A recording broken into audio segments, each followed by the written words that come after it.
Si él logra caminar de su cama a la puerta de su cuarto, lo ponemos en la lista de trasplante. Porque mi situación ya era Crítica. O sea, yo realmente ya no podía más. Pero hubo una noche diferente. Y yo dije, esta noche es la última. Todo empieza a alterarse. Yo me empiezo a sentir muy mal. No puedo, la capacidad de oxígeno ya no me deja jalar aire. Y dije, me voy a morir ahorita. Y de allí en fuera, blackout. 4 meses. 4 meses en coma. Todo lo que te dicen que va a pasar, que puede pasar, pasa. Me tumbaba, me levantaba. Me tumbaba, decía, ya me lo llevo. No te lo llevas. Pues no se va. Es que así fue. Entran mis doctores y me dicen, Toño, ya llegan tus pulmones. Pero si yo me acabo de despedir, cuando alguien te diga, ya no hay nada más, por favor, me hablas a mí. ¿Por qué crees que Dios a ti te salvó cuando tantos otros no la libraron? Otro milagro. ¿Qué? Otro milagro. Cara a Cara con Rodner, el podcast, es presentado por Café 5 Gotas, el mejor café del Salvador. Y por Rodner Figueroa Style, la elegancia a tu alcance. Creer mucho en mí. La idea del retiro se me complica. Nunca darse por vencido. Yo creo que uno no debe estar en un consejo. Porque es que lo que yo quiero es no estar. Apreciar todos los días lo que tengo. Se puede gastar, pero se puede invertir. Hola amigos y bienvenidos a este nuevo episodio de Cara a Cara con Rodner, el podcast, que ustedes saben bien que el único propósito que tiene mi podcast es que te inspires cuando escuches el testimonio de mi invitado a perseguir tus sueños, a no perder la fe, a continuar luchando. Y hoy tengo un invitado extremadamente especial porque su testimonio de vida es un testimonio de que la esperanza es verdaderamente lo único que no se puede perder. No puedes perder la esperanza, porque mi invitado es una persona famosa que estuvo al borde de la muerte en repetidas ocasiones y que para las personas de habla hispana en los Estados Unidos y en Latinoamérica, diría yo, se convirtió en la persona bandera de la tragedia del COVID. Es un conocido actor, cantante, productor, una persona con la que muchos de nosotros crecimos viéndolo en las novelas, y digo crecimos porque somos casi contemporáneos, pero si te acuerdas de Simplemente María, El privilegio de amar, más recientemente Teresa, estamos hablando del queridísimo Toño Mauri. Ay, qué presentación tan bonita, muchas gracias. Un amigo muy especial y que me llena el espíritu enormemente que estés acá, porque tú representas de lo que se trata este podcast.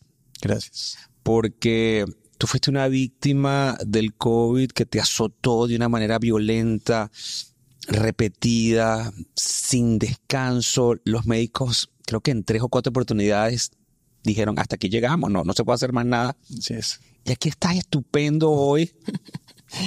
Que es una maravilla, es un milagro. De hecho, les voy a adelantar porque vamos a hablar de eso. Él hizo este libro que se llama Toño Mauri, Mi Nueva Vida, un gran milagro. Y es porque el hecho de que tú estés aquí hoy es que es un milagro. Y si alguien tiene duda de que los milagros existen, tú eres hoy un testigo de imagínate, gracias Rodner, gracias por la oportunidad de platicar, de compartir este testimonio con ustedes. Es un testimonio que siempre lo digo igual porque así ha pasado, pero me ha dado muchas satisfacciones, Rodner. Efectivamente, todo esto sucede en un momento donde nadie te lo espera, en una parte de tu vida donde lo que menos te puedes imaginar es que venga algo tan fuerte, ¿no? Y tú nos conocemos desde hace muchos años, nos hemos topado en 40,000 eventos y llegas a una vida normal como cualquier persona y de repente todo cambia de la noche a la mañana y sobre todo en una época durísima para el mundo que fue la pandemia, el COVID. Y pues mira, yo que me sentía alejado de todo eso, cuando menos te das cuenta estás adentro de ahí y es un laberinto y es un lugar que a veces parece que ya no hay salida, ¿no?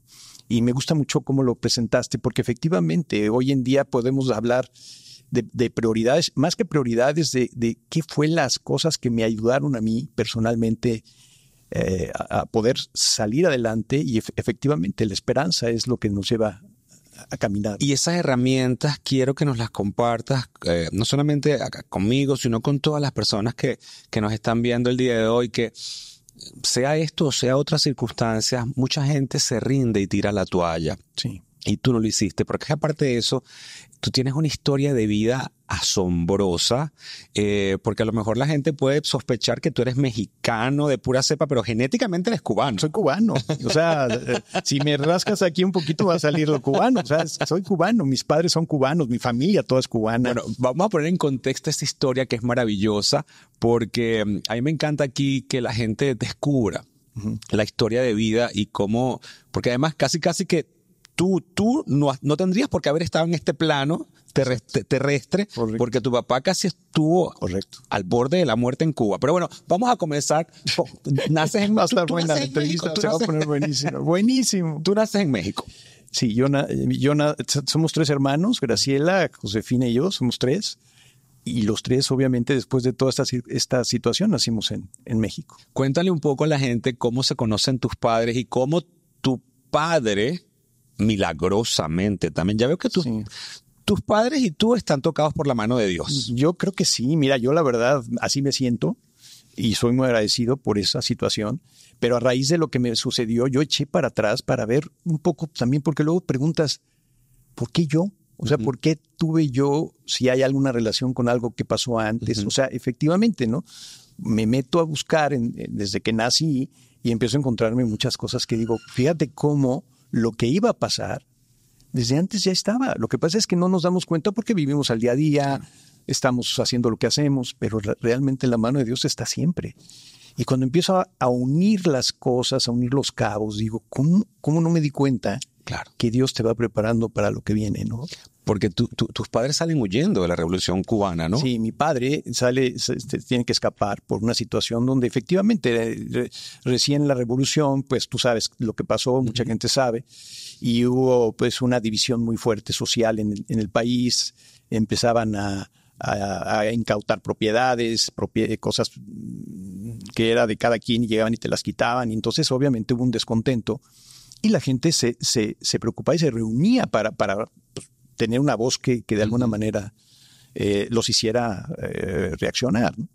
Entonces mi papá, como un muchacho de 20 años, pues tenía su grupo de amigos, eran 100 y pico de amigos, que se reunían con el propósito de que el día de mañana ellos pudieran tener una cierta voz y una fuerza para contrarrestar lo que estaba pasando, ¿no?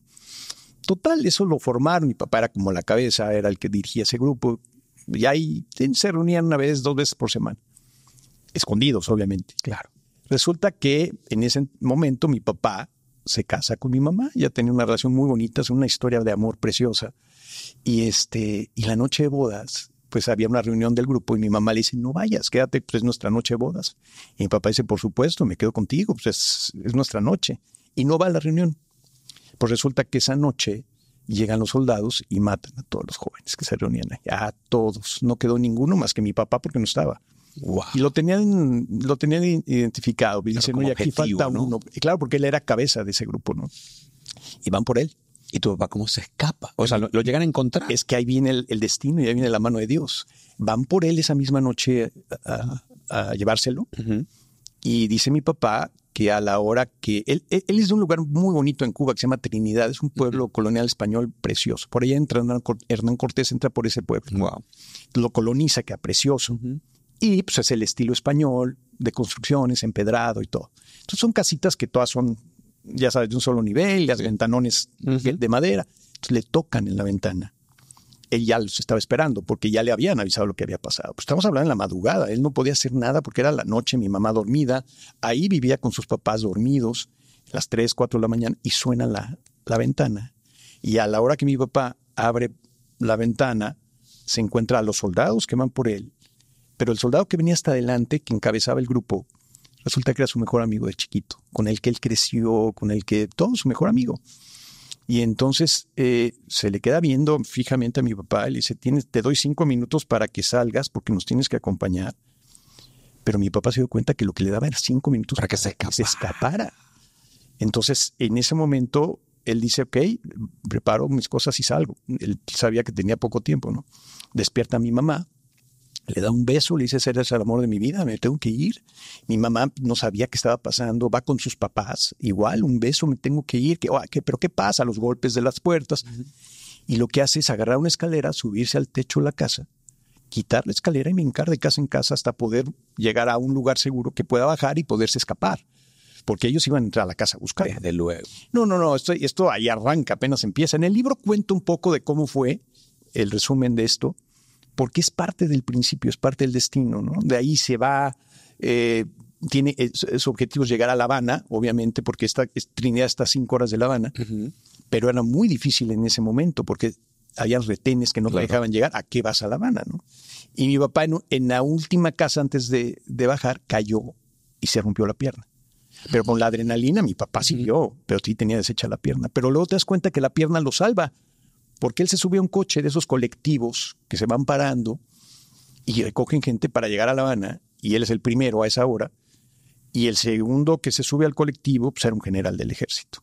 Y entonces mi papá dice, no, pues aquí ya me agarraron. Claro. Esto se acabó. Y ese general es de película. Bueno, estoy escribiendo el guión de la película, la quiero contar. Claro. Es una historia de amor bellísima, del reencuentro, de las situaciones, de las ideologías. O sea, no es una historia política, es una historia de amor, pero es muy bonita. Es un romanticismo era una Cuba extremadamente romántica, bellísima. Agustín Lara, los tríos, Wow. Benny Moré. O sea, tienen un valor. Claro, precioso. Es precioso. ¿Y el general lo ayuda?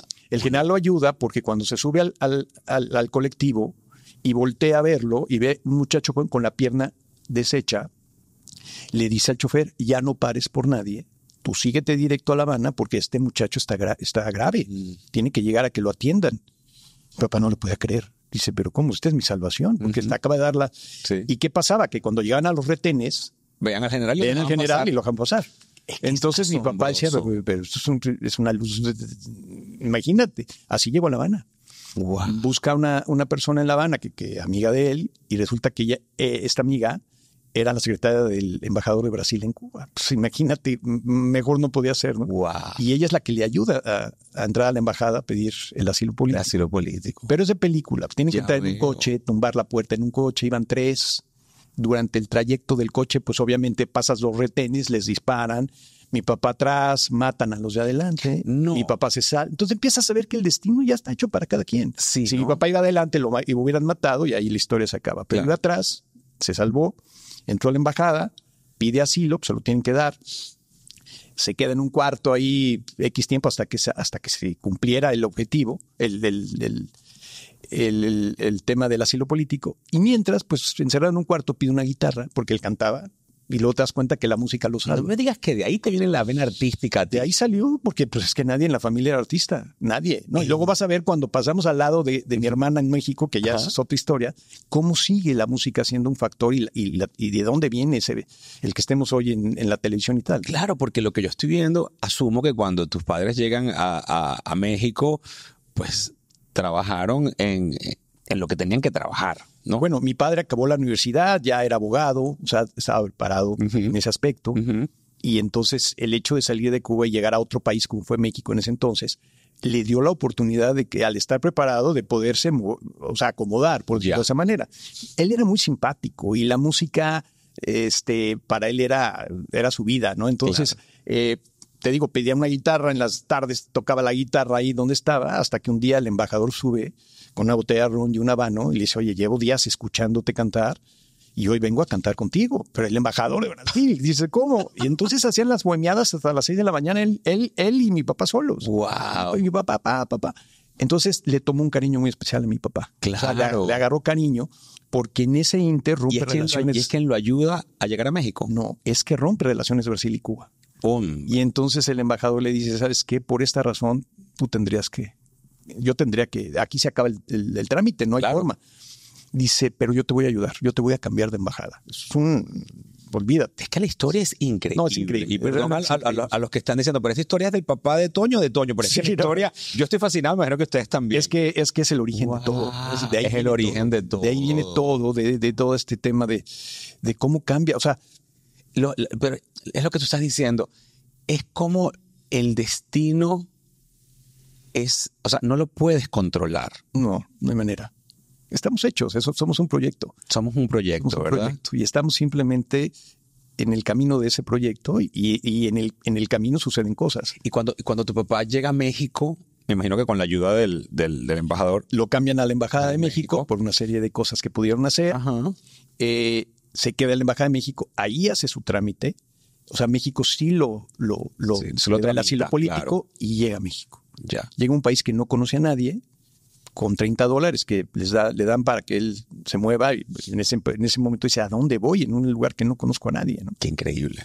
Y lo que él hace por la cercanía con Cuba es irse a Yucatán, a Mérida. Y al irse a Mérida sentía él que estaba más cerca de Cuba. Claro. De alguna manera hay una nostalgia y una serie de cosas. Hasta con y el Mérida clima. tiene muchas cosas parecidas. Hasta a con el clima, todo. claro.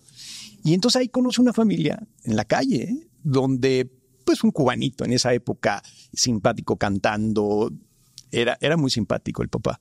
Y entonces una familia lo conoce y le da hospedaje en su casa, le da un cuarto. Y esta familia vendía vajillas, ¿no? De estas de cerámicas y platos y todo. Y era un kid. Le decía, mira, toma para que te ganes también tu dinerito. Y le daba sus kits.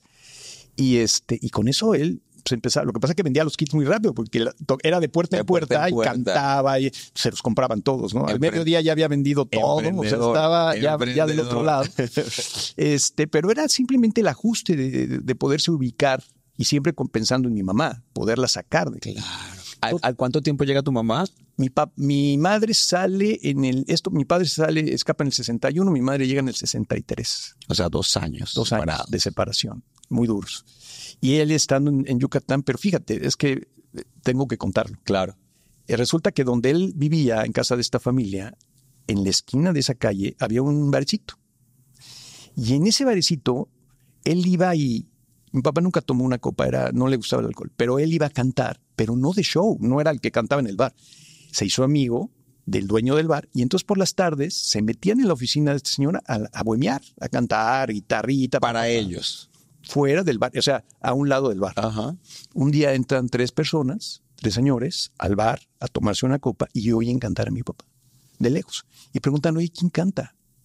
Porque tenía su estilito mi papá, así cubano y todo, muy bueno. Y entonces dicen, ¿quién canta? Y dicen, pues es un cubanito que viene de vez en cuando. Y entonces un cubanito en Mérida, pues está interesante. En esa época era Raro. Raro. Inusual. Y entonces le dice, oye, me gustaría conocerlo. ¿Quieres decir que le invitamos una copa? Porque les llamó la atención. Total, mi papá les decía eso y él era la gente más social que podía haber. Sale, les platica. Le dice uno de ellos, a ver, cuéntanos, ¿cómo estás aquí? Y él les cuenta esta historia, ¿no? De cómo sale de Cuba. Y entonces uno de ellos 3 le dice, al escuchar la historia, le dice, cubanito, voy a sacar a tu esposa de Cuba y te la voy a traer aquí para que puedas hacer tu vida. Y mi papá en ese momento dice, bueno, pues sí, yo también quiero hacerlo, pero es imposible. Claro. Y dice, tú cuando vayas a la Ciudad de México, búscame y nos ponemos de acuerdo a ver cómo lo vamos a hacer. Le da su tarjeta y salen. Entonces, mi papá dijo, pues déjame ver quién es, ¿no? Pues yo lo voy a buscar. Claro. Y al ver la tarjeta, resulta que era el ministro de Relaciones Exteriores, que iba de trabajo a Mérida con su gabinete, con su gente de trabajo, iban a unos eventos, y el hotel estaba enfrente, dijeron, vamos a tomar una copa ahí, y tal, con su gente, eran 3, y ahí fue el encuentro. Ese señor fue el que sacó a mi mamá de Cuba al año. Yo insisto que no son coincidencias, sino que son dioses. No. Es Dios en acción. Exactamente, así es. Es parte de la historia, ¿no? Bueno, pero qué maravilla. Bueno, se reencuentran, finalmente entonces nacen ustedes 3. Nacemos nosotros 3. Y Toño, ¿de dónde te nace a ti la vena artística? Ahí va. Es que todo, te digo, dentro del proyecto, lo vamos a repetir muchas veces porque es que es así. Resulta que en esa época había un comediante en México muy famoso que se llamaba Capulina. Claro. Un gordito que salía, antes habían 2, eran Viruta y Capulina, pero luego siguió él solo y tenía un programa de televisión los sábados para los niños. Y en ese programa pasaban una película de él y hacían intermedios y habían concursos para niños. Entonces, pues era el ídolo de los niños. Mi hermana Graciela, que en ese entonces iba a cumplir 6 años, viendo el programa, le dice a mi mamá, llévame al programa, quiero ver a Capulina, quiero verlo de cerca, quiero conocerlo. Pues como cualquier mamá, le dice, mi hija, no sé cómo hacerlo, pero bueno, voy a investigar y si se puede, vamos. Entonces mi mamá se va a los estudios de Televicentro pues, a preguntar cómo se conseguían los boletos, porque había auditorio, ¿no? Y entonces cuando llega se encuentra que hay 2 filas para el programa ese día. Había una fila larga y una fila corta. Entonces mamá dijo, no, pues me la corta. Entonces, a ver, a lo mejor me toca más doble boleto. Claro. Y llega hasta adelante, toman el nombre de mi mamá y le dicen, ¿y el nombre de la niña? Ah, pues Graciela. Y iba con mi otra hermana, iban las tres. Fefi le dicen a mi hermana más pequeña, ¿no? Entonces iban los tres y entonces le dicen, venga el próximo sábado al programa. Ah, pues perfecto. Ya al siguiente sábado van al programa y cuando van a entrar y dan los nombres, le dicen a mamá, no, pero usted no viene al programa, usted viene al concurso. Y mi mamá dice, ¿al concurso de qué? Claro, por eso era la fila más corta. Por eso era la fila corta. Y resulta que el concurso era para buscar a la niña que protagonizara la novela infantil, que en ese momento, pues en México no había novelas infantiles, iba a ser así como la locura, ¿no? Y entonces mi mamá en ese momento dice, oye, qué maravilla que no solamente va a ver a su ídolo, lo va a conocer. Ella hasta ahí vio, o sea, era un encuentro ya, vamos a la casa, se acabó la historia. Pero resulta que ese día gana Graciela, mi hermana. Entonces tiene que pasar a otra eliminatoria y así se fue yendo de eliminatoria en eliminatoria hasta llegar a la final. Y fue la que ganó el concurso. Ella quedó en segundo lugar. Ella no ganó el concurso, quedó en segundo lugar. Pero para esas alturas, pues pensábamos que iba a ganar, porque de verdad habían cositas que encajaban muy bien con la personalidad de Graciela. Ella lloraba muy fácil, era muy dramática, pero también simpática. O sea, tenía muchas cualidades en ese momento. ¿Tú ibas con ella en esas audiciones? Sí, claro, no las perdíamos. Yo me metí a los otros concursos que hacía Capulina y me gané una avalancha, me gané de baile. Bueno, pues, estamos hablando de una época que no había más que eso. Claro. Y entonces, total, quedé en segundo lugar, nos vamos muy tristes a la casa y a la semana siguiente empiezan a buscar a mi papá. Al cubanito, todo el mundo le decía cubanito. Y entonces Valentín Pimstein, que era el productor, busca a mi papá. Y dice, oye, cubanito, mira, hemos estado analizando todo este tema y resulta que para el tipo de telenovela que vamos a hacer, la niña que nos funciona es tu hija. Papá le dice, bueno, pero ella no ganó el concurso. No, a ver. No me estás entendiendo. Exactamente. Es ella. A la que necesitamos es a ella. Y queremos saber si tú estás de acuerdo en que la haga, ¿no? Porque pues, ella es muy chiquita, la decisión la tiene que tomar mi papá. Entonces mi papá, pues obviamente puso algunas cosas que les pedía como clases, si no iba a perder la escuela. Claro. El proyecto era de 150 capítulos. Y entonces le dijeron a todo que sí. Juanito, a todo que sí, firma aquí, pum, pum. Y empieza Mundo de Juguetes, se llamaba la telenovela. La primera novela infantil que hacía en Televisa en esa época. ¿Y qué pasa? Pues que se vuelve una locura. Es una novela un fenómeno, que rompió como con el estatus del prototipo de la telenovela, ¿no? Claro, porque era infantil. Claro. Y al ser ese éxito tan fuerte, pues empiezan a pasar todos los actores por ahí, los grandes actores, Sara García, Chachita, Gloria Marín, Ricardo Blume, o sea, todos los actores fuertes de novelas pasaban por el Mundo de Juguete, Mundo de Juguete, Mundo de Juguete. Llegan a los 150 capítulos y era tal el éxito que dicen, no, vamos por 300.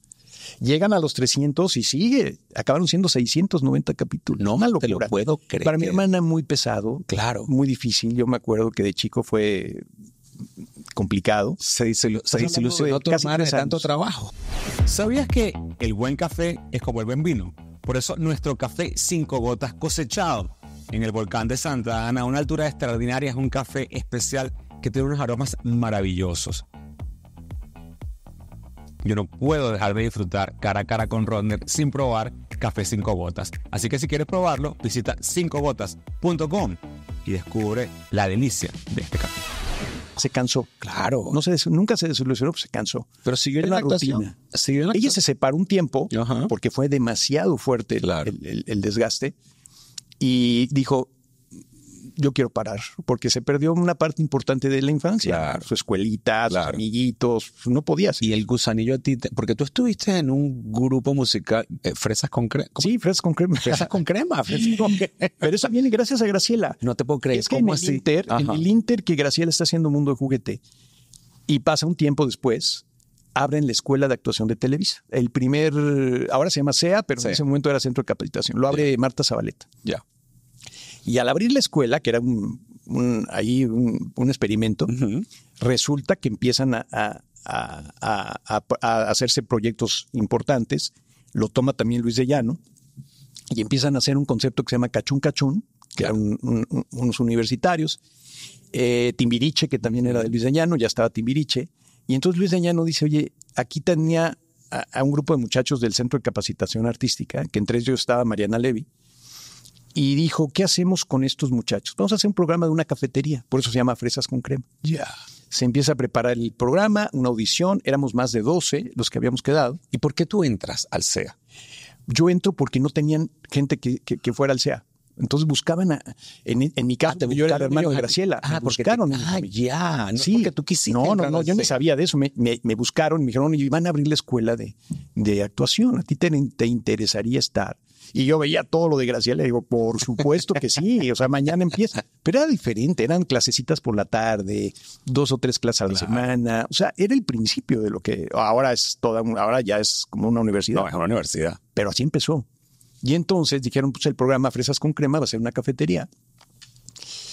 Y se hace el formato. Estaba Alejandra Guzmán, estaba Mariana Levy. O sea, habían gentes que estábamos todos todos salían de la escuela. Claro. Y en eso es cuando empezó el furor de los grupos. Estaba Menudo, estaban Los Chamos, y de ahí se unieron. Llegaron a ser más de 200 grupos musicales. Era el momento de los grupos. Entonces Luis de Llano dice, ¿sabes qué? No voy a hacer el programa, ya tengo cachún. Vamos a hacer un grupo de chavos. Claro. Y entonces de los 12 reducen el grupo a 7. Y entonces hacen las audiciones y de 12 pues pasamos a ser 7. Hacemos todo el proceso, ¡pum!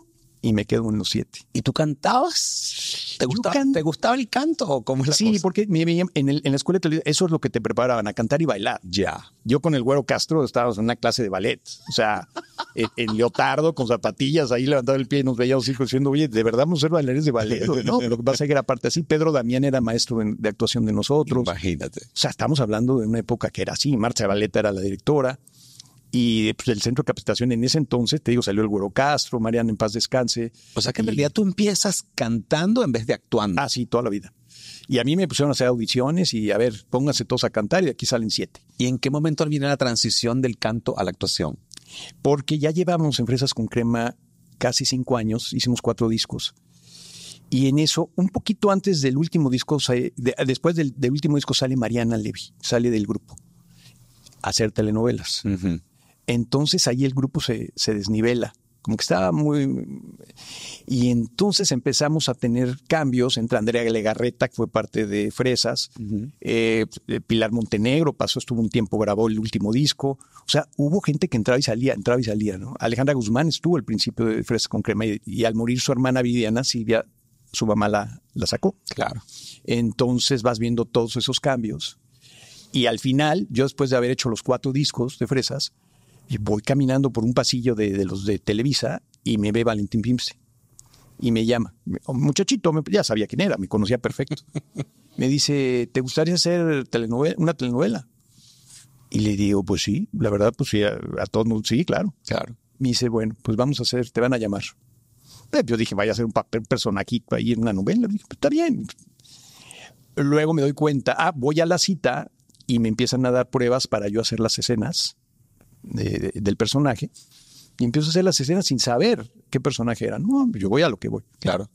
Total, unos días después me llama Valentina a su oficina y me dice, oye, te vas a quedar con el personaje.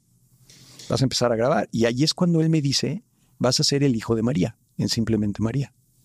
Y dije, perdón, son tantos capítulos. Y yo, ¿cómo? Pues yo no tenía experiencia, pero todavía no había hecho... Había hecho 2 novelas, pero era de 2 capítulos al día. 3 sí, salías. Pero este era un reto. Era una novela que yo tenía 100 capítulos. Y entonces dije, y le dije, ¿y entonces qué hago con Fresas con Crema? Porque te vas del grupo. Nosotros te vamos a sacar, te vienes a la telenovela, ya hablamos con Luis de Llano, con los directores, tú te vienes a las novelas. Dije, qué bárbaro, pues oye. Y creo que hay oportunidades que hay que tomar en la vida y que si no, ya no vuelven, ¿eh? Y entonces, pues nada, hablé con mis compañeros de Fresas, les dije, oigan, chavos, pues surgió esta oportunidad y yo creo que sí, adelante, Toño, pues hay que ir por todo, ¿no? O sea, son los caminos que te da esta oportunidad. Claro. Y entonces de Fresas me pasé a las telenovelas. Esa fue mi vida. ¿Cuántas telenovelas en total realizaste? 27. Un montón. Sí, un chorro. Muchísimas. Y una película. ¿Y cuál fue la novela que más te gustó de todas? Pues mira... Todas tienen su encanto. Pero yo creo, o sea, a mí, que una novela que me haya llegado muy fuerte en mi personaje fue El privilegio de amar, definitivo. Es un personaje lindísimo. Yo me adapté mucho, me metí mucho en el personaje. O sea, yo hablaba con pacientes que tenían leucemia, porque el personaje tenía leucemia. Ya. Y sí me conecté muchísimo con mi personaje. Y Carla Estrada estaba muy contenta. Me dijo, este personaje tenía una duración y me gusta cómo lo estás haciendo. Vas a ir hasta el final. María Sortera, mi mamá. Pero Adela Noriega, que o sea, fue una novela que además para Televisa fue un clásico, ¿no? Es un clásico. Es un clásico. El Privilegio de Marzo, una novela. Y entonces eso marcó una pauta también para mí, porque de ahí siguieron más novelas y más novelas hasta que vino la oportunidad de hacer una en Miami, después de muchas. Y yo tenía tenía a mi esposa Carla y yo teníamos como el antojo de decir, vamos si a Miami. la oportunidad sale y salió. Por eso te digo, pues todos nos los van poniendo en la Vamos a hacer un alto antes de hablar de eso. Quiero conocer primero cuál fue la novela que hiciste en Miami. Sí. Y antes de eso, ¿cómo conoces a Carla? Toda mujer quiere verse bella y elegante independientemente de su tipo de cuerpo. Y es por eso que en Rodner Figueroa Style hemos diseñado una línea de ropa ideal para que te veas estupenda.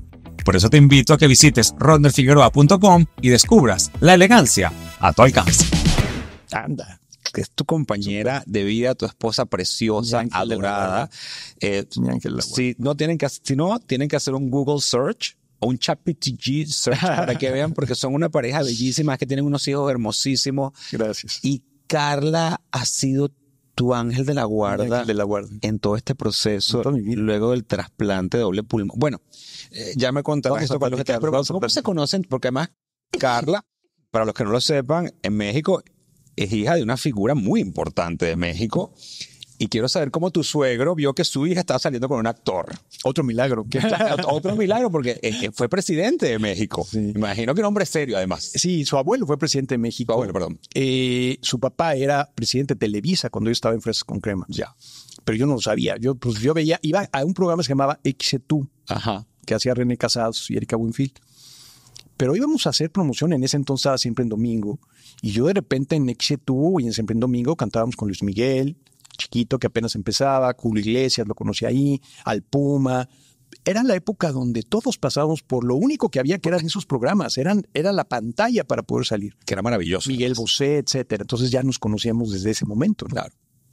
Y entonces yo iba a cantar XETU y de repente había una niñita que estaba ahí siempre y pues como iba 5 o 6 veces al programa y siempre estaba, pues lo saludaba sin más ni más. Hola, ¿cómo estás? Hola, bien, más chiquita. Claro. Pero entonces de repente pues íbamos a cantar a un evento privado o a otro lado y de repente estaba la niña ahí. Y decía, oye, ¿esta niña quién es que aparece en todos lados? Hasta que un día ahí hubo un poquito más de conversación, pero era más chiquita. Pues claro. La agarré chiquita, la Carla. Y entonces, pues nada, ahí platicando con ella, lo normal. Tampoco era así de que digas, ay, no, lo normal. Ya. Nunca te ibas a imaginar que iba a ser la mujer de mi vida, ¿no? Pasó el tiempo. Nos dejamos de ver, yo seguí en Fresas, pasaron 3 años más. ¿Qué edad tenías en ese entonces más o menos? Ahí tenía 16 años, 17 años. Adolescente. Sí, porque un poquito más. Yo tenía un poquito más porque duré 4 años de novio con Carla y luego nos casamos. Ya para Simplemente María, ya éramos novios. Ya. Que además fue una odisea, luego te cuento. Bueno, cuéntame cómo te vio tu suegro. No, entonces, ¿qué es lo que pasa? Que destacando. Ahí destacando va a decir, así no fue, porque siempre me dice, así no fue. Un día escucharé tu versión. Carla nos va a relatar. No, lo que pasa es que después, más adelante, una amiga común, Marta Aguayo, una persona lindísima, me dice, oye, te tengo un plan date, vamos a hacer te quiero presentar a una amiga que salgas con ella. Yo feliz, vamos, encantado. Recojo a Marta, vamos por la persona y cuando sale resulta que era Carla. Le dije a Marta, ya la conozco. Ay, no es cierto. Ya después vi que era un complot, pero bueno, en el momento dije, no es cierto. Y entonces, hola Carla, hola Toño, no sé qué, papá. Y total, esa noche salimos. Y entonces me dice Carla, nada más hay una cosa. Yo tengo que regresar a mi casa con mi hermano Miguel. O sea, lo tenemos que después del evento alcanzar a mi hermano en una fiesta porque yo tengo que llegar con él a la casa. Pues se me hizo lo más normal. Dije, ya, claro, no pasa nada. Claro. El evento se alarga y dan las 2, 3 de la mañana. Y entonces le digo a Carla, oye, gorda, ya, bueno, gorda no, ahí todavía Claro, no, gorda, ahí no, nada gorda. Y entonces le digo, oye, Carla, ya es un poco tarde, ¿no quieres que te lleve directo a tu casa? No, me matan, tengo que llegar con mi hermano. Bueno, pues ¿dónde está tu hermano? No, está en la fiesta. Bueno, pues vamos a la fiesta.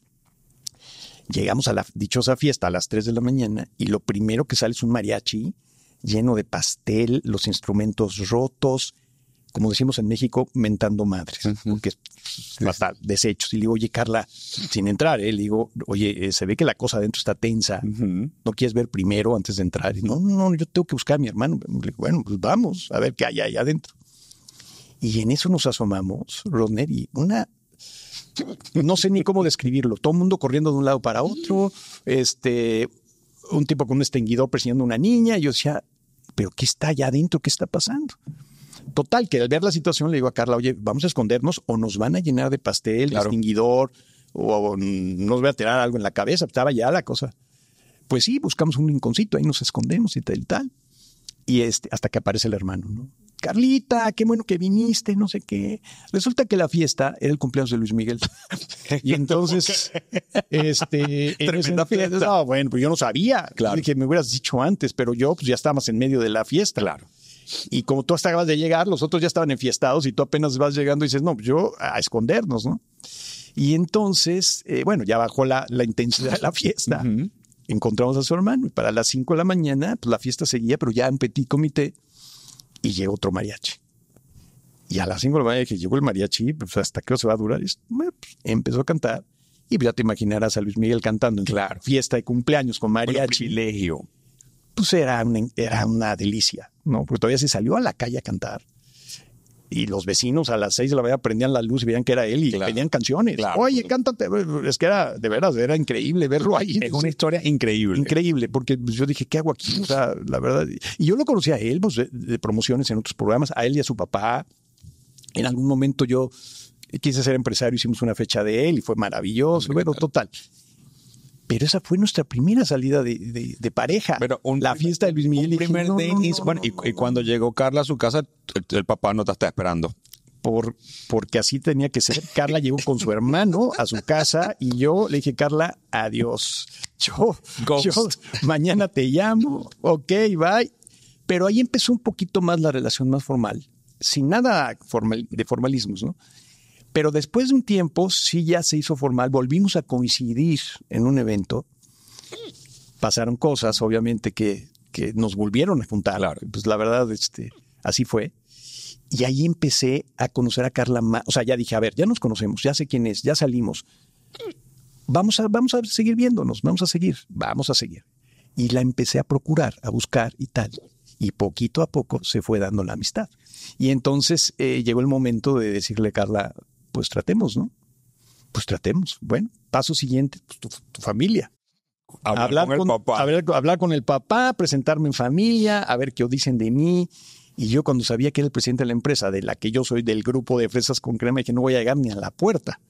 No, pero una familia maravillosa, maravillosa. Desde que entré a esa casa, Toño, bienvenido, por mi nombre, Toño, ¿cómo estás? ¿Cómo va el grupo?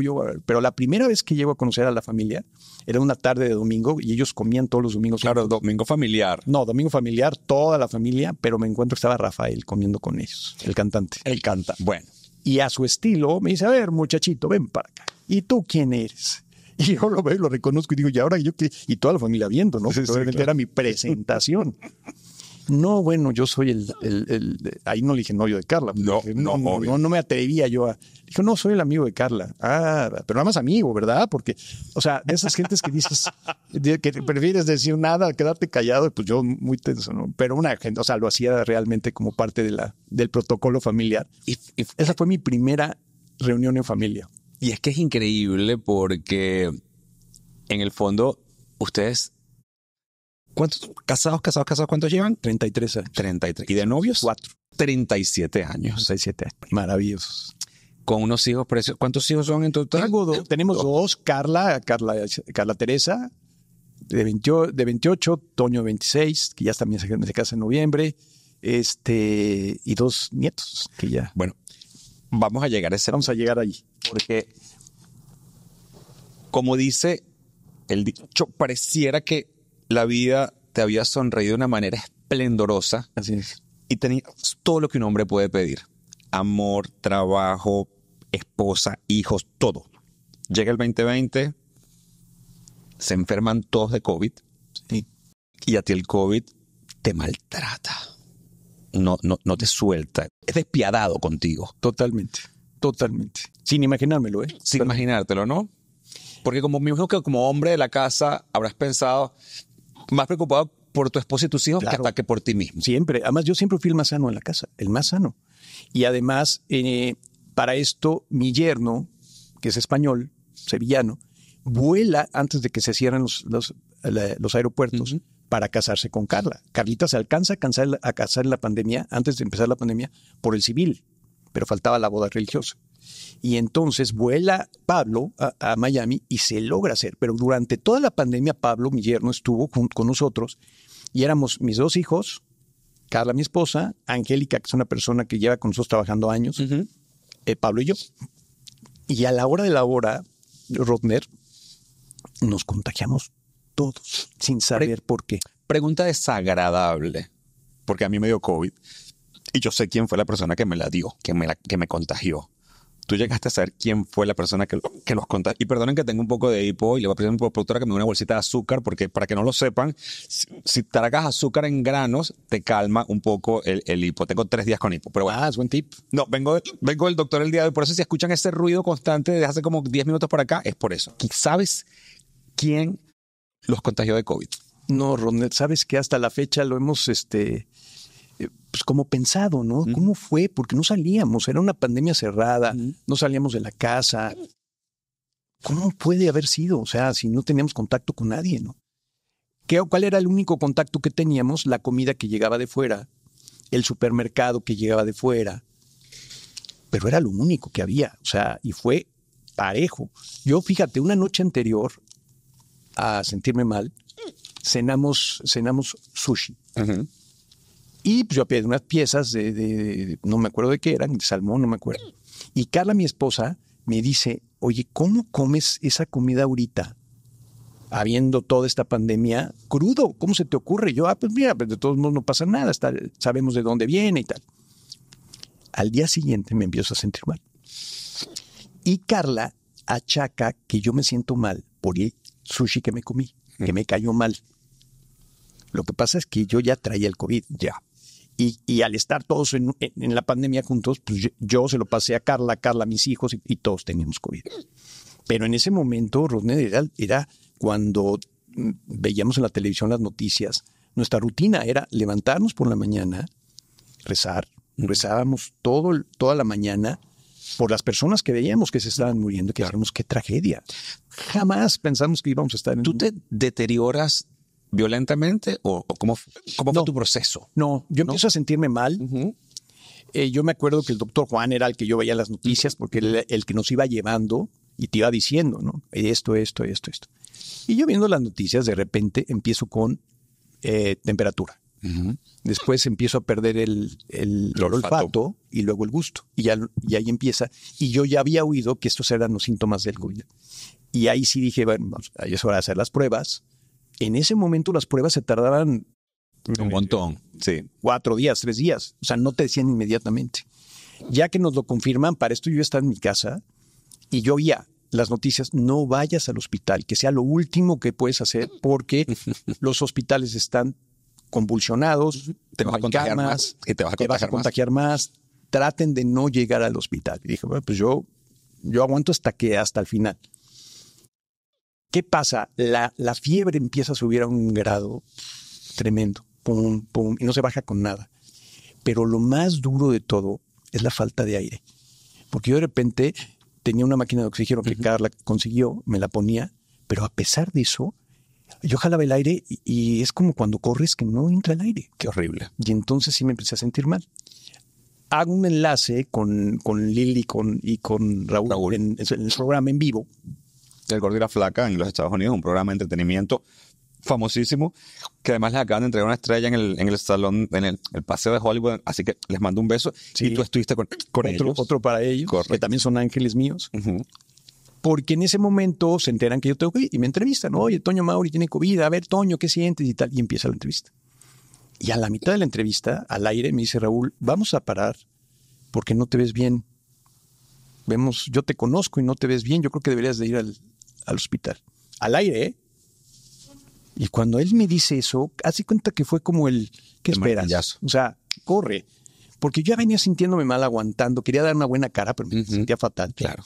Sí, Raúl, lo voy a hacer. Y lo hice. Se acabó la entrevista. Volteé con Carla y con Toño y mi hijo le dije, por favor, llévenme al hospital. Ya. No te lo puedo creer. Yo no sé Llévenme esa parte del ahorita al cuento. hospital. Ahorita. Y ellos que me vieron, sí, papá, vámonos al hospital. Porque ellos vieron el proceso. Ellos estaban ahí pegados conmigo.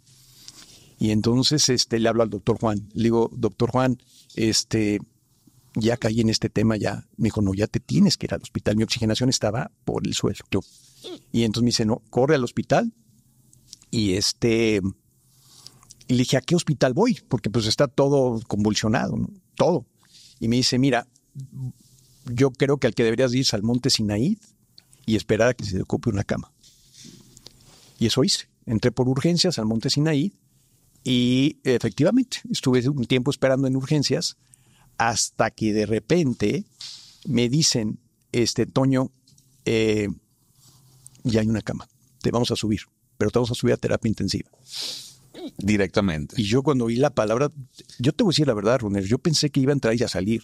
Es más, le dije a mi familia, a Toño y a Carla, le dije, no se vayan muy lejos porque yo creo que yo en un ratito ya salgo. Yo te voy a explicar algo. Yo durante COVID tuve una situación con mi corazón que tenía una arteria tapada y me tocó ya hacerme un stent, un procedimiento. Y fue terrible porque yo tuve que ir solo y quedarme solo y vivir todo eso solo. Terrible. Pero yo estaba consciente, me valía por mí mismo, o sea, pero no me quiero imaginar porque creo que tú pasaste 8 meses. No, a ver, ahí el ¿Cuántos proceso... meses estuviste en el hospital? En total 10, casi 11. En total, hablando de principio hasta el día que ya salí del hospital. Porque hubo un cambio de hospital por lo del trasplante. Ya. Y entonces, primero esta etapa de la terapia intensiva, pues obviamente sí me aterró.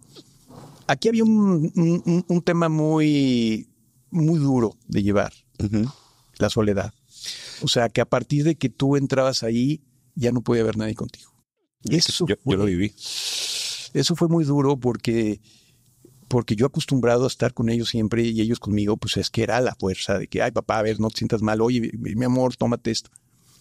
Y aquí es prácticamente herméticamente solo. Y bueno, dije, la primera etapa no tengo problema. Digo, yo ya estaba consciente a qué iba, ¿no? Pero, pues ya que estás ahí, te empiezas a dar cuenta cómo son las cosas. Sí. Mi cama en terapia intensiva daba justo a la salida del elevador. Todo es de cristal. Y yo veía entrar y entrar y entrar, pero también salir. Y yo decía, Dios mío, puede ser que el que siga soy yo. Qué fuerte. Luego, yo conozco esa sala muy bien porque mi mamá estuvo internada por 4 meses en ese hospital y estuvimos de los cuales 2 en la terapia intensiva. Y te detengo porque yo me mudé con mi mamá a ese hospital y le doy gracias en ese momento a mi jefe Luis Fernández, a Grecia Hernández, que me dejaron estar con ella día y noche. Pero yo veía gente que estaba sola, sobre todo gente mayor, como que la familia, y yo decía, qué triste estar en una cama de un hospital solo. sí. Uf. Nada más me acuerdo y digo, Dios mío, qué fuerte, porque luego... ¿Cuál fue tu peor momento estando solo en el hospital? Muchísimos, porque mira, a mí me llega el doctor y me dice, mira, primero no había vacunas en ese momento.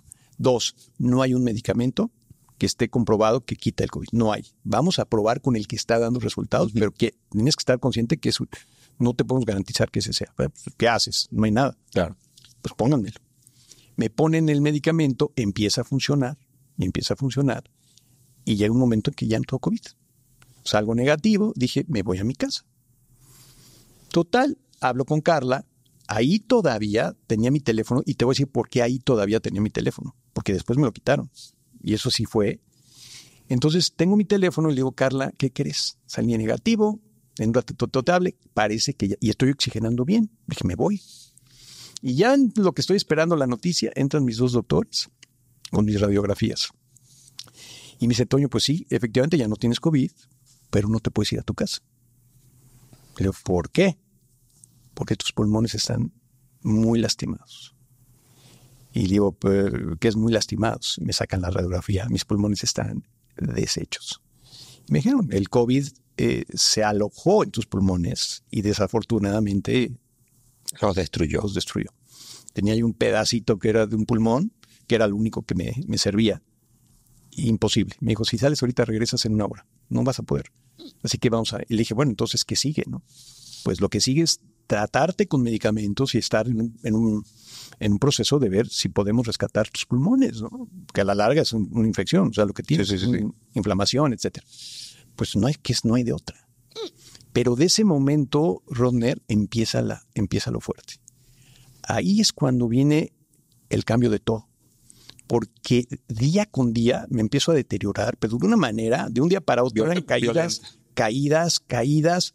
Al no tener oxígeno, tus demás órganos empiezan a colapsar. Total, o sea, empieza el hígado a fallar, empiezan los riñones a fallar, todo empieza a dejar de funcionar.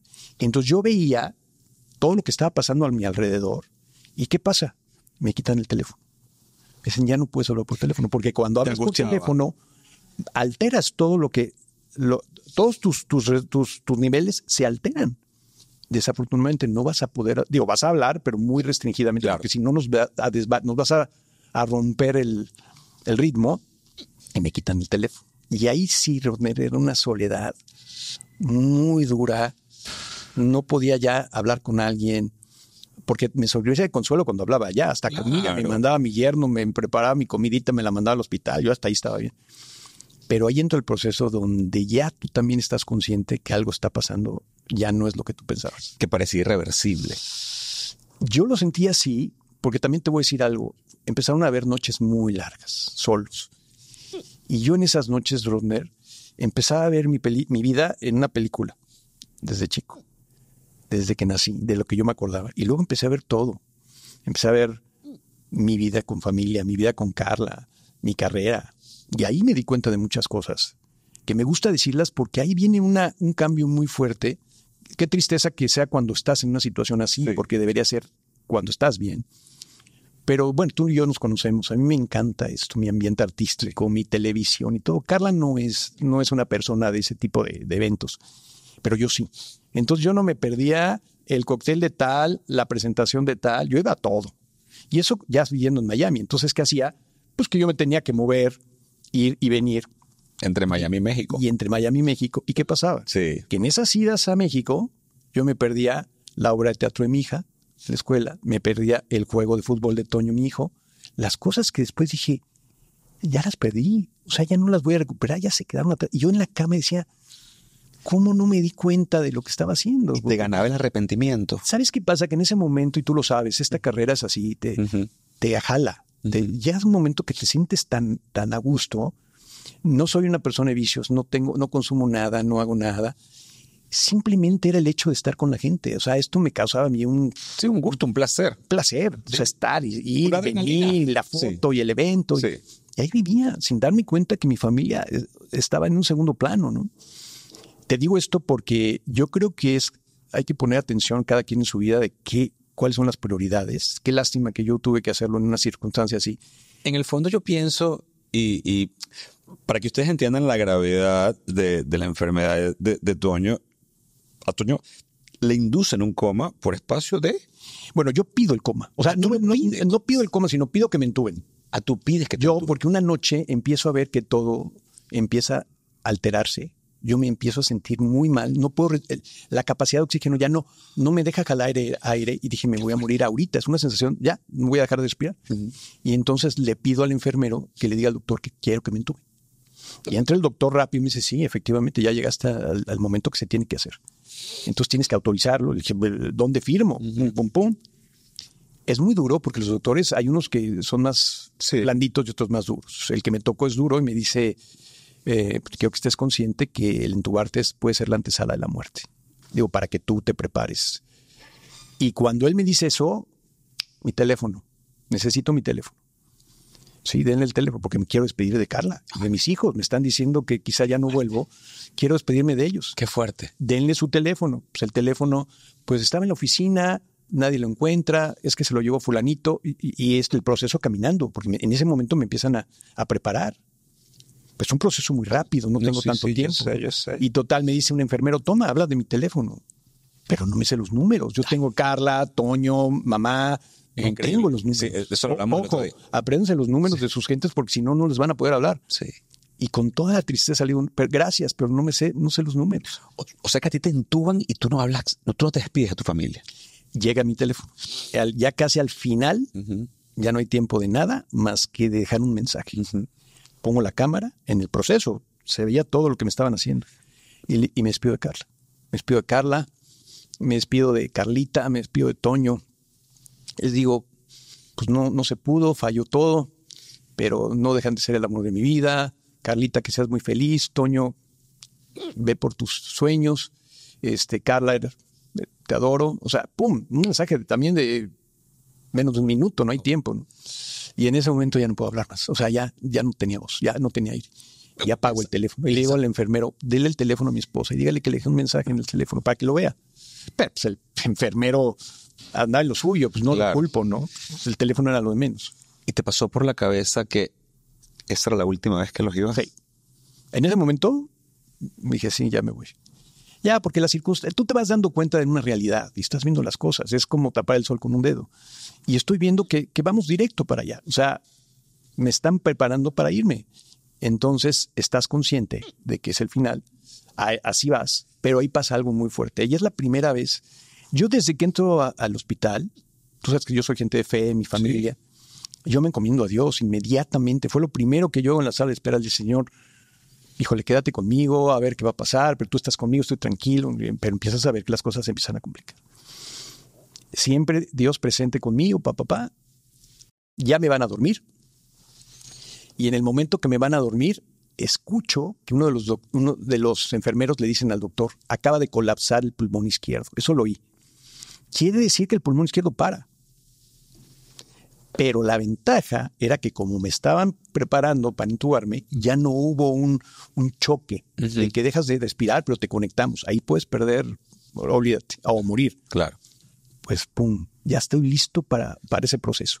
Llega el doctor y me dice, nos vamos. Y yo, Rodner, estaba acostado en mi cama con las dos manos sobre mis piernas. Y en ese momento lo que hago es voltear al techo de mi cuarto y digo, Señor, dame la mano, no me sueltes. No sé dónde voy, pero si estoy contigo estoy bien, a donde tú digas. Y siento, pero como mi mano derecha se cierra, como cuando alguien te hace hacer. Y yo lo veo, esa fue la primera cosa que yo dije, no, es que sí está aquí, porque yo se lo pedí y se cierra mi mano. Eso fue lo último que yo me acuerdo antes de dormirme. Que se cierra la mano, volteo y de allí en fuera, blackout. 4 meses. 4 meses en coma. ¡Wow! 4 meses en coma. No me acuerdo de nada, sueños, muchos sueños. Me pregunta la gente, ¿viste una luz o viste un túnel? No, porque yo no me morí en ningún momento. Yo estuve dormido, pero no me morí. La gente que regresa de la muerte es la que puede quizá haber visto, tener una experiencia. Yo no, sueños muy reales. Pero ¿qué pasa? En ese coma tan largo viene todo. Viene todo lo que te dicen que va a pasar, que puede pasar, pasa. Me conectan en una máquina que se llama ECMO, que hace la función de tus pulmones, una máquina artificial, y por medio de esa máquina la sangre sale, la limpia la máquina y te la vuelve a poner, hace la función. Esa máquina puedes usarla 2 semanas, 3 semanas, máximo un mes, más de un mes ya es muy peligroso. Yo estuve 4 meses conectado en esa máquina, 4. ¿Qué es lo que pasa? Que empiezan a venir las infecciones. Se presentan, yo tuve dos sepsis, que son infección en la sangre, una hemorragia interna fuerte y otra infección que venía de la vesícula, que estaba produciendo esa infección. Terrible también, las 4. Total, viene la primera y le hablan a mi esposa. Señor, habla el doctor, fíjese que pues pasó algo que está fuera de nuestro alcance y desafortunadamente Toño está a un par de horas de morir. Queremos avisarles para que pues, usted se prepare. Y en ese momento, pues yo me imagino a Carla, porque yo no estaba ahí, pero bueno, Carla me lo platica. Lo primero que Carla hace es buscar a un padre que me ponga la unción. Tú sabes La santa unción. que la unción de los enfermos, cuando en mi religión es como el paso a... En la religión católica, para los que no sean practicantes, cuando un ser querido o un familiar está ya en las últimas, que está por morir, es nuestra tradición buscar un cura que viene y le da como unos santos óleos, como una unción para pues, prepararlo para su paso a la vida eterna. Pero eso, cuando ya te llaman al cura para eso, es porque no hay más remedio. No, ya Carla se da la idea, pues, si le están diciendo el doctor, le dice, ya no hay nada que hacer, son un par de horas. Tú sabes que en este momento estoy pensando, y perdón que interrumpa, en el corazón de Carla. Porque en ese momento lo tienes que haber tenido destrozado cuando los médicos te dicen no hay más nada que hacer. Fueron muchas veces que le dijeron eso. Y te voy a decir algo que te lo puede decir Carla siempre. A Carla le pasó algo muy fuerte. Carla tuvo una conexión, obviamente con el Espíritu Santo, porque se entregó a él y le dijo, ayúdame, necesito fuerza, yo no puedo sola afrontar esta situación. ¿Y sabes cómo se le manifestó en Carla? ¿Cómo? En paz, en tranquilidad, en paciencia, prudencia. Sí, hablando con ella me lo confiesa, me dice, oye, es un golpe muy fuerte, es el golpe más fuerte de todos, saber que te vas a morir. Me dice, pero lo tomé como lo que era y hice lo que hice. Lo que Carla hizo fue buscar un sacerdote para que me pusiera la unción, porque para ella eso era, para nosotros es muy importante. Pero ¿qué pasó en ese momento? No había sacerdotes. Los sacerdotes no podían ir a los hospitales, sí, porque no podían entrar por los contagios. Habían ya muerto muchos sacerdotes. Pero además era imposible moverse. Estamos hablando en la época del encierro. Y entonces, pues total, le habló a todo el mundo que pudiera conocer. No hay sacerdote. Bueno, pues qué lástima, mucha tristeza. Pero en eso suena su teléfono. No caller ID, ella pensó que era del hospital. Ella pues decía, cuando hay no caller ID casi nunca contestas, sí. Pero en este momento ella estaba, contesta el teléfono. Y una voz le dice, soy el padre Roberto, me mandaron de la arquidiócesis de Miami a irle a poner la unción a su esposo. ¿En dónde está él? Entonces Carla le dice, bueno, pues gracias padre, mi esposo está en el área Bloom, que es donde estamos los que estamos en coma, del hospital Monte Sinai. Dice el padre, ok, voy para allá. Ese lugar me lo tengo bien conocido. Esa frase se le quedó a Carla. Ese lugar me lo tengo bien conocido. Suena bien, bueno, ya sabe el padre a dónde va, que bueno, ya va a llegar. No se va a perder. Exacto. Total, en ese momento Carla busca a mi enfermera, porque yo ya para ese entonces yo tengo una enfermera fija, que es la que siempre está conmigo. Y en el coma siempre hay. Y le dice, oye Marlene, ya conseguí al padre, ya va en camino, para que por favor lo dejen entrar y lo lleves con Toño. Y le dice la enfermera, Carla, imposible que entre el padre ahorita, no hay manera. El hospital, por la situación que hay ahora, está cerrado. O sea, no puede entrar nadie hasta el día siguiente. Que venga en la mañana y yo lo llevo. Dice Carla, en la mañana va a ser tarde. Ya no va a estar Toño. Carla, perdóname, no te puedo ayudar. Estoy hablando de una persona muy cercana a Carla, que efectivamente no podía hacer nada. Total, le dice Carla a Toño, mi hijo, ¿cómo le aviso al padre que no vaya? No lo van a dejar entrar. Y Toño le dice, mamá, no puedes hablarle porque no hay un número a donde puedas llamarle. Y entonces, Carla, qué pena, va a ir el padre, no lo van a dejar entrar, pero bueno, pues ni modo, así es esto. Un par de horas, vuelve a sonar el teléfono, no caller ID. Y le dice, señora, habla el padre Roberto, ya estuve con su esposo y ya le puse la unción. Su esposo está en la cama del fondo, a la izquierda, en su cama hay un rosario, está su Virgen de Guadalupe, y le da todos los detalles para que Carla sepa que estuvo ahí. Y le dice, padre, gracias, porque me da una paz enorme que haya pasado esto. Pum. Entonces, en ese momento, recibe Carla, dan las 6 de la mañana al día siguiente, recibe una llamada Carla de los doctores. Y le dicen los doctores, señora, le hablamos para decirle que Toño no solamente pasó la noche, de 2 horas de morir, no solamente pasó la noche, está mejorando. Wow. Y señora, no sabemos por qué. Pues ahí dices, y Carla dijo, yo sé, porque el padre fue y le puso una unción, yo sí sé, total, todo perfecto. ¡Pum! cuelga el teléfono y le llama a la enfermera para darle las gracias que encuentra al padre. Claro. Oye, Marlene, muchas gracias que lograste hacer. Favorazo. Pues sí, pero resulta que Marlene cuando le contesta le dice, Carla, aquí no vieron ningún padre. Él dice, Marlene, pero es que me dijo todo, me dijo dónde estaba su cama. Le dijo a Carla, yo estuve esa noche con él adentro de su cuarto, toda la noche, aquí no vino nadie. Dice Marlene, le dice Carla, pero ¿cómo? Si me dijo, bueno, dijo, mira, no sé qué pasó, pero lo importante es que Toño va a mejorar. Sí, gracias, no sé qué. Pum. Entonces, pues siempre existió pues, ¿qué pasó, no? Claro. Total, se va a misa ese día y se encuentra a su hermana, a Mónica. Y Mónica le pregunta por mí, oye, ¿cómo sigue Toño? Y dice, muy bien, pero no vas a creer algo, pasó algo rarísimo. Y le empieza a contar lo que pasó a su hermana. Y su hermana le dice, mira, Carla, cuando el arcángel San Rafael va a visitar a un enfermo, nadie lo ve. O va como alguien de la limpieza, va como un enfermero, pero nadie, no llama la atención de nadie, pero él va a lo que tiene que ir.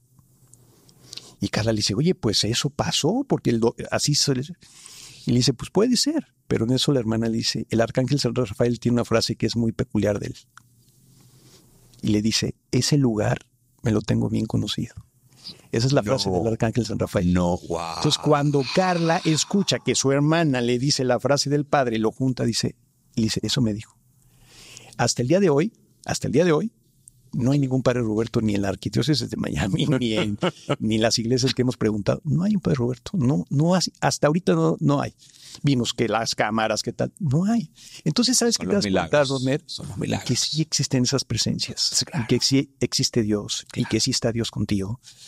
Yo sentí que la lucha de ese coma tan largo era una lucha de Dios y el demonio y cada quien sus fuerzas, pero aquí es Dios. Aquí sí nadie con Dios. Si Dios contigo, ¿quién en tu contra? Me tumbaba, me levantaba. Me tumbaba, decía, ya me lo llevo. No te lo llevas. Entonces no se va. Es que así fue.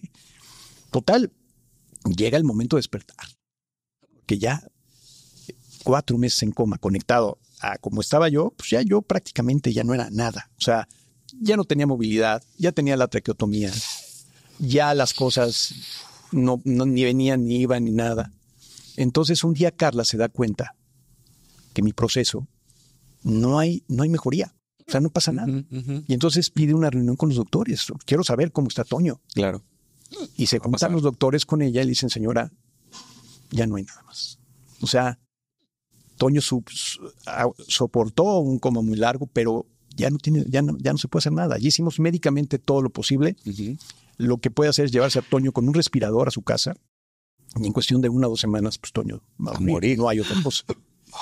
Y entonces dice Carla que por la ignorancia, pero yo digo que es porque el Espíritu Santo la iluminó.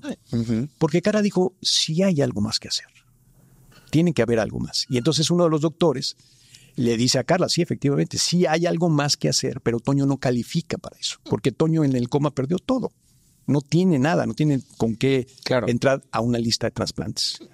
Para un trasplante de pulmones. No hay. Porque tu cuerpo no estaba condicionado para recibir un trasplante. No del deterioro enorme que tenías, claro. Rodner, no calificas. O sea, hay una serie de un protocolo. A ver, llega un paciente, lo ven y dicen, este señor no es apto para un trasplante de pulmón. Primero, cirugía. Imposible, claro. Gigantesca, larga. Este señor no califica. Si su cuerpo no lo resiste. Carla va a buscar a varios lugares de trasplantes en Estados Unidos, en todos. Y me rechazaron. Y llegó la última opción. Entonces Carla hace contacto con estos doctores, les presenta el caso. Y pues obviamente era mi última oportunidad. Entonces el doctor, pues, otro ángel, hubieron puros ángeles. Andrés Peláez, colombiano, llega y ve a Carla y siente esa ansiedad de Carla. Imagínate, ¿no? La desesperación ya es su último chance. Efectivamente, ve el expediente y dice, no, pues que Toño no. Pero yo creo que al ver a Carla y todo eso... Mira, hoy hablo con él, es mi amigo, muy amigo, y podemos hablar ya de detalles, pero nunca me va... Yo entiendo la ética, nunca va a decirme absolutamente nada. Pero le dice a Carla, mira, vamos a hacer una cosa, Carla. Vamos a traer a Toño. Si vemos que Toño tiene una mínima posibilidad de calificar, lo ponemos en la lista de trasplantes. Pero vamos a verlo, que venga para acá. Me trasladan de Miami a Gainesville, al CHAMS de la Universidad de Miami, de Florida, para hacerme el trasplante, en el centro de trasplantes. Me trasladan para allá y cuando llego allá y mis doctores me ven, le dicen a Carla, es que esto, para como lo vemos, está peor que como pensábamos. Y le dicen, pues queremos ser sinceros, o sea, no causarte, la verdad está muy bien. Dice, pero ya Toño está aquí, vamos a darle un chance. Vamos a darle 2 semanas, no más, porque no va a aguantar él más de 2 semanas. Vamos a darle 2 semanas para ver si él puede recuperarse lo mínimo para soportar Calificar. una cirugía de este tamaño. Si él logra caminar de su cama a la puerta de su cuarto, lo ponemos en la lista de trasplantes. Para que veas la distancia, estamos hablando de aquí a donde estás tú un 10 poquito pasos, más. menos. No podía, que no podía moverme. No podía mover nada, absolutamente nada. No podía hablar. Ya, yo pesaba menos de 40 kilos. O sea, yo perdí la masa muscular, perdí la movilidad, pierdes todo. Entonces, ¿con qué fuerza puedes afrontar algo así? Mis ángeles. Agarra a Carla con el equipo de recuperación del hospital para rehabilitarme, y un trabajo muy fuerte. Yo diría casi imposible. Pues me paran de la cama y a caminar. Era la única misión, la única que tenía que hacer para llegar. Y ya estando en la puerta, casi que llegas con no sé qué, le digo a Carla, vamos al pasillo. Me dice, no, espérate, tranquilo, que todavía. Digo, quiero que los doctores vean que sí, que efectivamente lo vamos a lograr. Que quiero vivir. Y, en el momento que salgo al pasillo, llegan los doctores, yo lo prometimos, vas a la lista de trasplantes. En ese momento eres el que sigue, porque mi situación ya era crítica. O sea, yo realmente ya no podía más. Ok, ya estás en la lista de trasplantes, ya eres el que sigues, pero hay que esperar a que lleguen los pulmones. Y eso puede pasar 1 semana, 2 semanas, o no llegar. O no pasar. Y eso estás consciente, pero también estás consciente de que son cosas muy duras, porque sabes que para que lleguen los pulmones alguien tiene que morir. Sí. Y eso te da, o sea, en ese momento todo se revuelve, ¿no? Y estás en manos de Dios. Además, Dios ya se había hecho presente muchas veces. O sea, yo sabía que eso ya iba a ser una decisión de Dios. Pero yo para ese entonces, Rodner, yo ya venía sobrecargado de fe. Ya venía con la esperanza, ya venía con la fuerza. Pero faltaba más. Una noche que yo ya no puedo. Mira, yo sabía conocerme a mí, cómo era yo. Pero hubo una noche diferente. Y yo dije, esta noche es la última. Y entonces Carla estaba conmigo, porque ya en Gainesville ya podía estar conmigo de compañera. Eso ya era una ayuda. Un alivio. Genial. Y entonces le hablo a Carla, porque no podía hablar, pero ella me leía los labios.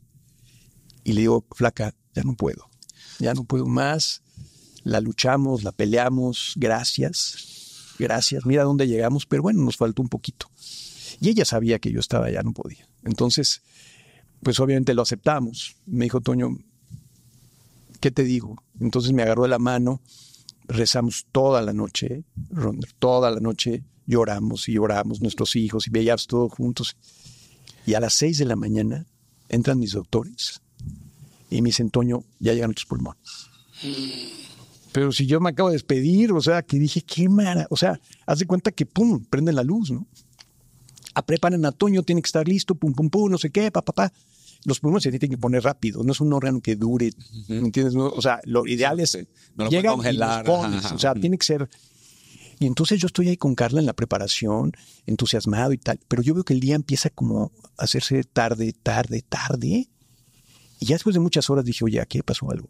Le digo a Carla, no me los van a poner.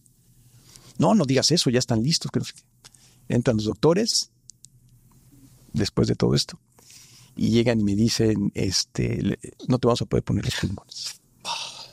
Y yo así con Carla, y me dicen, no están en condiciones, no eres al 100% compatibles, tiene que ser el tamaño, tiene que ser una serie de cosas, o sea, muchas. Tipo de sangre, sí, en fin. Y dicen, no los vamos a poner.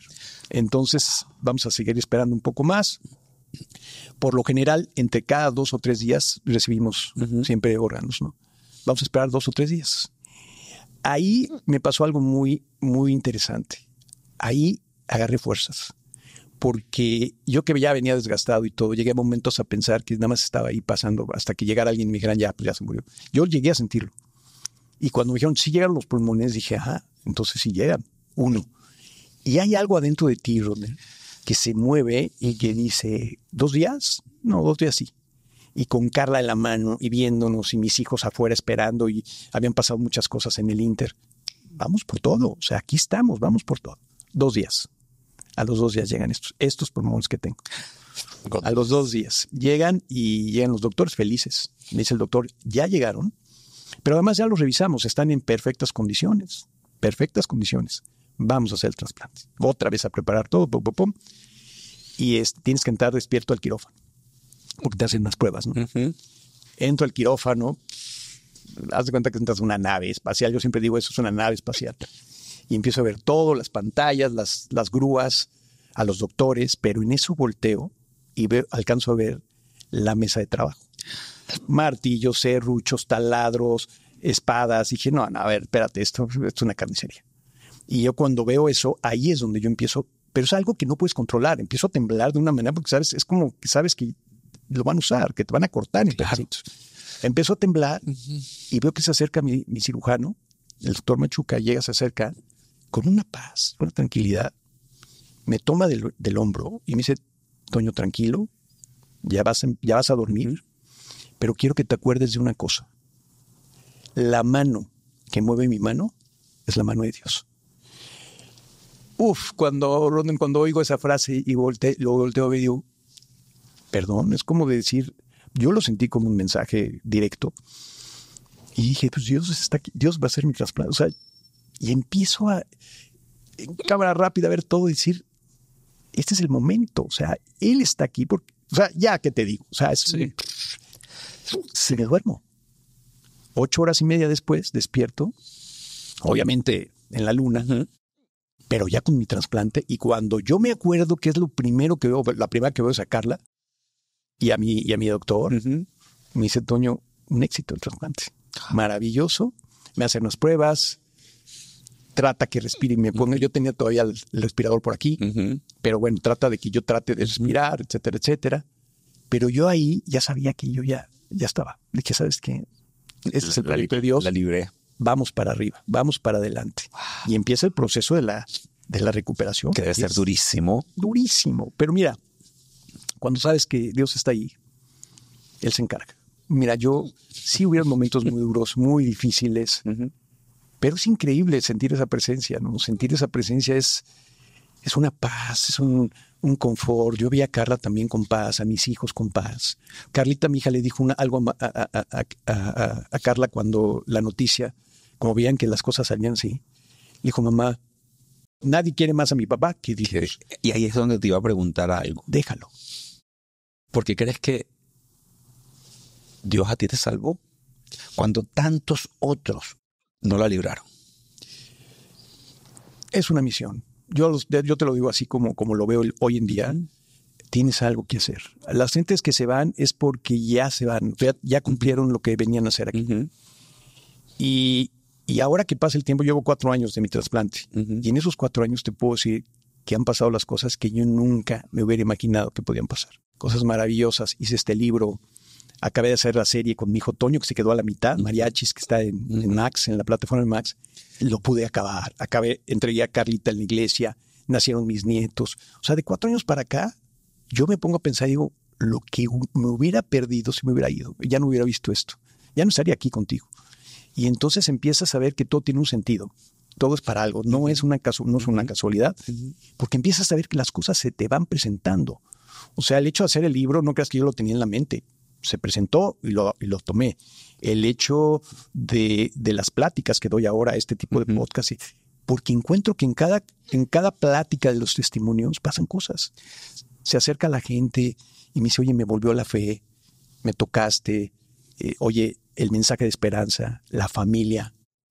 Y ahí quería detenerme un segundo, porque para que tú estés hoy y seas testimonio de vida, hay un testimonio de muerte en otra familia. Sí. ¿Conoces la persona de quien provienen tus pulmones? ¿Puedes estar en contacto con su familia? ¿Hay algún nexo? ¿Cómo es eso? Mira, lo único que sé es que el muchacho que me donó los pulmones tenía 28 años. El muchacho que me donó los pulmones salvó a 8 personas, además de mí. Esa es la donación de órganos. Salvó a 8 personas. Qué bonito. Cuando cumples 1 año de recuperación, puedes hacer una carta para la familia de tu donado.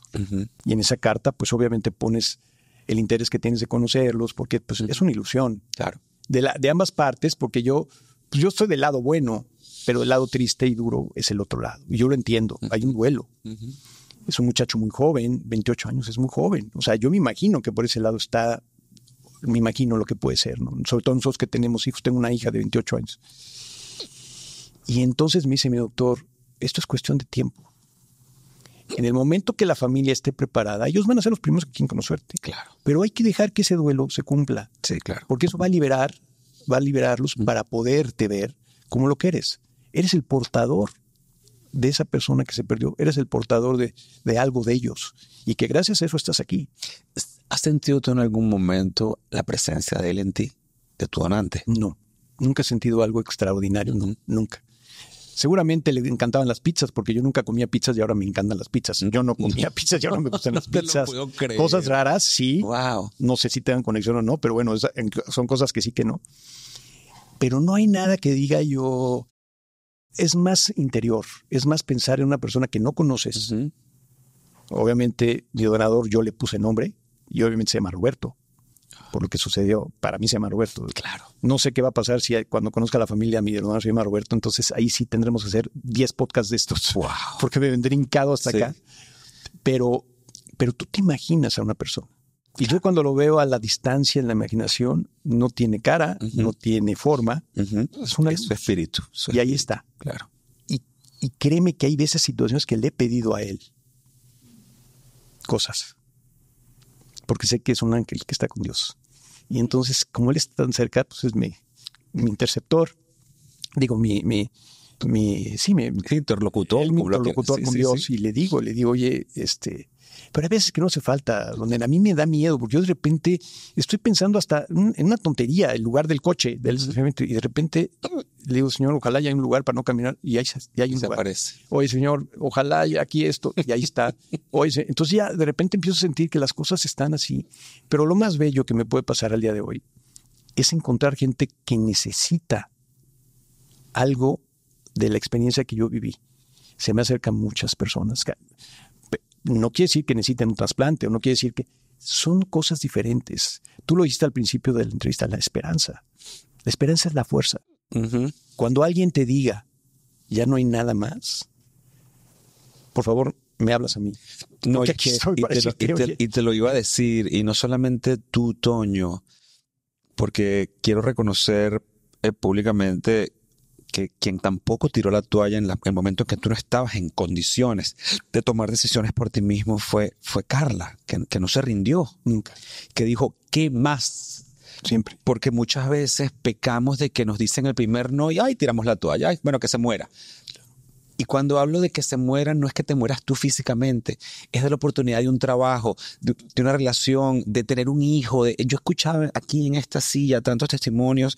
Y por eso le doy tantas gracias a Dios que estés hoy el día. Gracias, Rodner. Aquí sentado conmigo, porque tu propósito es llevarle esperanza a las personas. Sí. Tu propósito es llevarle fe a las personas. Tu propósito es que tu vida sea un referente de que no tienes por qué rendirte si tú depositas tu confianza y tu fe absoluta en Dios. Así es, tal cual. Lo acabas de decir. Aquí está, es la prueba. Este libro, que los invito a que lo compren y lo busquen, se va a convertir en película. Toño. Este libro es algo increíble porque, mira, es un libro muy chiquito. Este libro lo lees en hora y media. A mí una vez me invitó Jorge Ramos a su programa. Dije, bueno, interesante, porque Jorge Ramos yo lo ubicaba más en temas de política, ¿no? Y yo fui a verlo. Lo conocía, obviamente, pero una relación normal, no era... Correcto. Y llego al programa.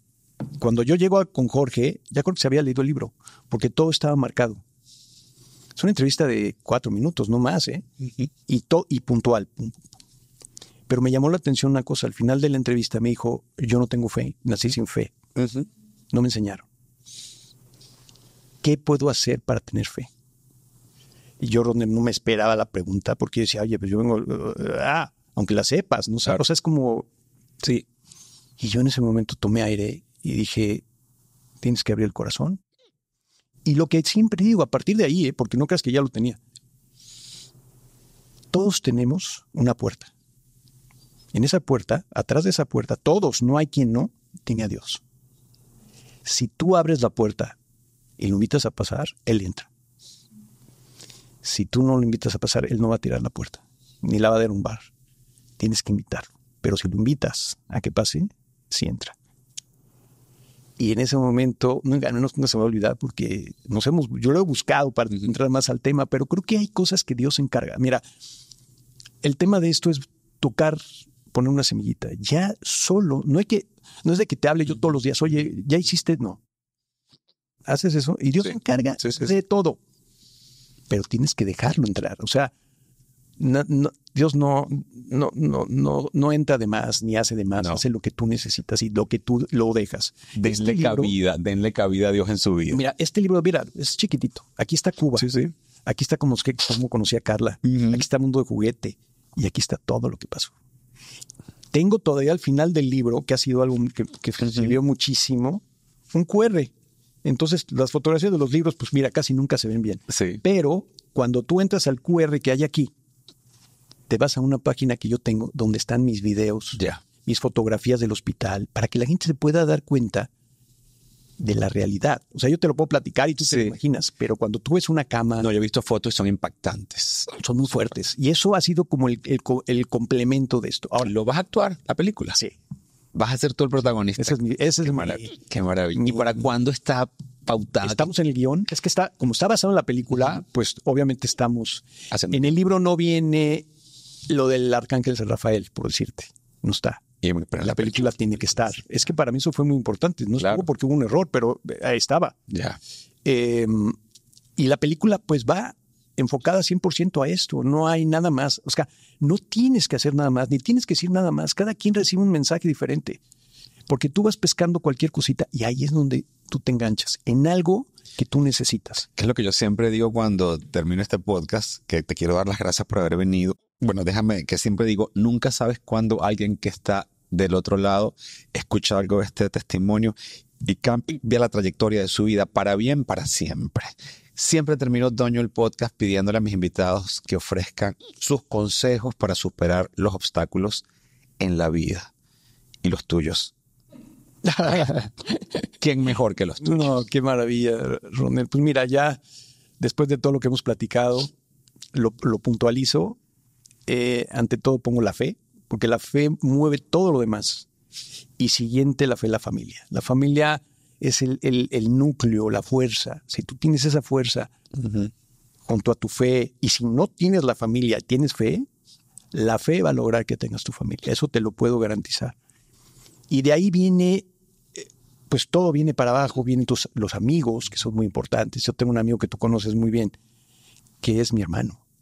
Y que gracias a él, mi familia tuvo mucha fortaleza. No es mi hermano en sangre, pero es como un hermano. O sea, mi familia lo quiere igual que un hermano, que es Eugenio López. Tú lo conoces. Yo lo conozco, perfecto. Eugenio ha sido una persona en la vida de nosotros, de toda la familia, presente siempre. Desde que murió mi papá y estuvo en todo y está. Y él es un ser espléndido y generoso. Totalmente. En esta vida, pues todos tenemos muchas cosas que hacemos, que somos, lo que queremos. Pero yo creo que lo importante es la esencia de cada quien, la persona que eres. Y cuando eres una persona buena, para mí Dios lo que quiere de nosotros es eso. O sea, realmente de nada le sirve un corazón malo o roto o desviado. Dios necesita que seas bueno, que seas una gente que aportes algo a la sociedad, que ayudes a los demás. Esa es su doctrina. Ayuda a los demás, que yo te voy a ayudar. Y si la cumples, tú eres feliz, porque estamos hechos para ayudar y para sentirnos felices de ver a los demás felices. Completamente. Y cuando lo logras, pues es que eres feliz. Mira, las satisfacciones que tenemos ahora en familia, en amigos. Yo cada vez que doy una plática o voy a un lugar, la gente se acerca, me abraza, me da besos. Salgo de misa y me dicen, no nos conocemos, pero yo pedí por ti, no te conozco. Claro. Oye, la noticia. ¿Y tú sabes ese poder que tienen las cadenas de oración? Sí. Es que llega, porque llega. O sea, yo veo a Dios así como viendo a alguien y diciendo, a ver qué tanto lo quieren esta persona. Cuando ve, dice, bueno, pues sí, parece que sí lo quieren. Pero ahí es donde yo creo que Dios, eres importante para cumplir una función de Dios, que es la mía es esta, o sea, me queda claro. Y he aprendido a organizarme, a ser una persona muy, muy, muy observadora. Te cambia tu manera de vivir. Sí. Lo que hablábamos antes de entrar, que la ropa va y viene. Bueno, porque el coche va y viene. Sido siempre los hombres mejor vestidos de la industria. Eso porque me quieres. No, es verdad, yo siempre estoy en blanco y estábamos hablando que realmente esta experiencia te cambió muchas cosas en la perspectiva, pero te quiero agradecer enormemente el que hayas venido, porque siento que tu mensaje va a calar hondo en las personas que lo estén viendo, porque siempre digo, no importa cuánta gente ve el podcast, lo importante es que la gente que vea el podcast tenía un propósito de ver este podcast el día de hoy. Así que si tú estás viendo esto hoy, es por algo importante y una obra que tiene que suceder en tu vida. Sí, te quiero dar las gracias por estar acá. Muchísimas gracias, de cariño, de amistad, de todo. Y siempre un cariño enorme para ti y para tu familia, que son divinos. Muchas gracias. Y les quiero decir algo. Busquen el libro, léanlo, esperemos todos la película con ansias. Déjenme en los comentarios qué fue lo que más te gustó del testimonio de Toño. Suscríbete al canal, que ya somos más de 350,000 suscriptores, pero sobre todo compártelo para que este mensaje se replique y llegue a tocar las vidas de las personas que tienen que escuchar este mensaje. Y me disculpo nuevamente por el hipo que tengo. Digo a ti, no, yo lo sé, yo lo sé. Yo le viví. Bueno, pero ya estoy, hoy vengo del médico, así que espero que se me quite. Gracias. No, gracias, Rodner. A mí me gusta mucho despedir siempre una plática con la frase que más me gusta.